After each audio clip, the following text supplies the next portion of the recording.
കഴിഞ്ഞ ദിവസം നമ്മള് ഈ വണ്ടിയുടെ ഒരു വീഡിയോ ചെയ്തിരുന്നു. ഫ്രണ്ട് ഷോപ്പ് നമ്മൾ ടേക്ക് ചെയ്ത് കാണിച്ചിട്ട് ഒരു വീഡിയോ ചെയ്തിരുന്നു. നമ്മൾ അതിന്റെ ഷോപ്പൊക്കെ മാറിയിട്ട് ഷോപ്പൊക്കെ അയച്ചു വെച്ചിട്ടുണ്ട്. ഷോപ്പിന്റെ അവസ്ഥ കണ്ടോ? ഇതാണ് ഫ്രണ്ട് ഷോപ്പിന്റെ അവസ്ഥ.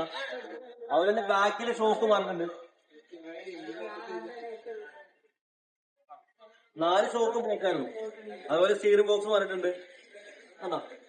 സ്റ്റീറിംഗ് ബോക്സ് ഒക്കെ മാറിയതാണ്. ഇനി കുറച്ച് നാളുണ്ട്.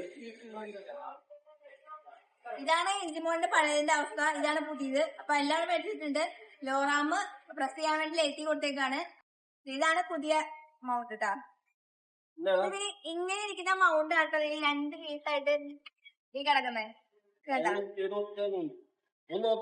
ടാക്കിക്ക് 2 സൈഡിലെ വീൽ ബെയറിംഗ് വരുന്നായിരുന്നു. അപ്പവിത്ത വരുന്നത്. അത് 2 സൈഡിൽ ഒരു സൈഡിൽ ഇപ്പൊ കിട്ടിയുള്ളൂ, ഒരെണ്ണം വരുന്നേ ഉള്ളൂ. അപ്പൊ അതോട് മാറാനുണ്ട്. ഒരു സൈഡിൽ ഓൾറെഡി കയറ്റി അപ്പത്തോടെ മാറാനുണ്ട് കേട്ടോ. ഇതാണ് പഴയ ബെയറിംഗ്. അതുപോലെ എ സി കമ്പസിന്റെ ബെയറിംഗ് ഉണ്ട്. അതുപോലെ ഓൾട്ടർനേറ്ററിന്റെ ബെയറിംഗ് ഉണ്ട്. സൗണ്ട് കേൾപ്പിച്ചു തരാം.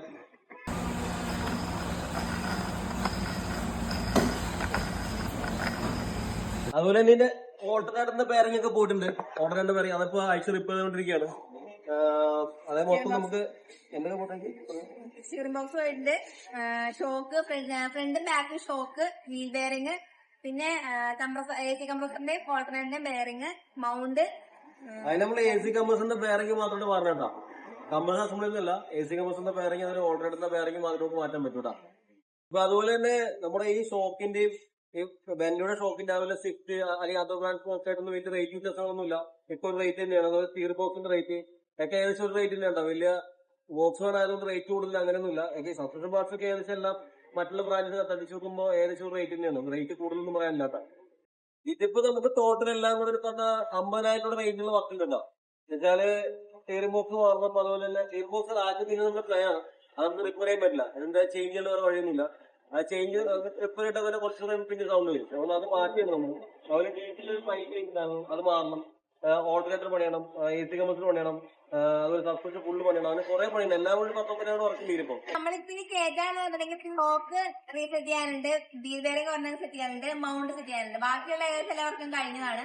പിന്നെ ആ ഒരു പൈപ്പ് കൂടെ കിട്ടാണ്ട് അത് ഓർഡർ കൊടുത്തിട്ടുണ്ട്. അതിന്റെ ഒരു 2 ദിവസം പിടിക്കും വരാനായിട്ട്. അപ്പൊ അതുകൊണ്ട് ഇതിന്റെ വർക്ക് കഴിഞ്ഞു. ഇത് വോക്സ് വാഗന്റെ ആയതുകൊണ്ടല്ല ഇത്രയും പൈസ അയക്കുന്നത്. ഇത്രയും വർക്ക് ചെയ്യുമ്പോൾ വേറൊരു ബ്രാൻഡാണെന്നുണ്ടെങ്കിലും ഏകദേശം ഈ പൈസ തന്നെ വരും കേട്ടോ. വോക്സ് വാഗൻ ആയതുകൊണ്ട് റേറ്റ് കൂടുതലൊന്നല്ല. വേറൊരു വണ്ടിയാണെന്നുണ്ടെങ്കിലും വേറെ ഏത് ബ്രാൻഡാണെന്നുണ്ടെങ്കിലും ഇത്രയും പൈസ തന്നെ വരും.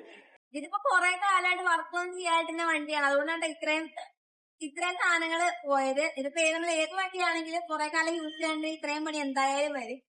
അത് വോക്സ് വാഗൻ ആയതുകൊണ്ടാണെന്നല്ലട്ടാ. ഏത് ബ്രാൻഡാണെന്നുണ്ടെങ്കിലും കുറെ കാലം ഇങ്ങനെ വർക്കൊന്നും ചെയ്യാണ്ട് കൊണ്ടുവന്നു കഴിഞ്ഞാൽ ഇത്രയും മെയിൻറ്റെയിൻസ് സ്വാഭാവികവും.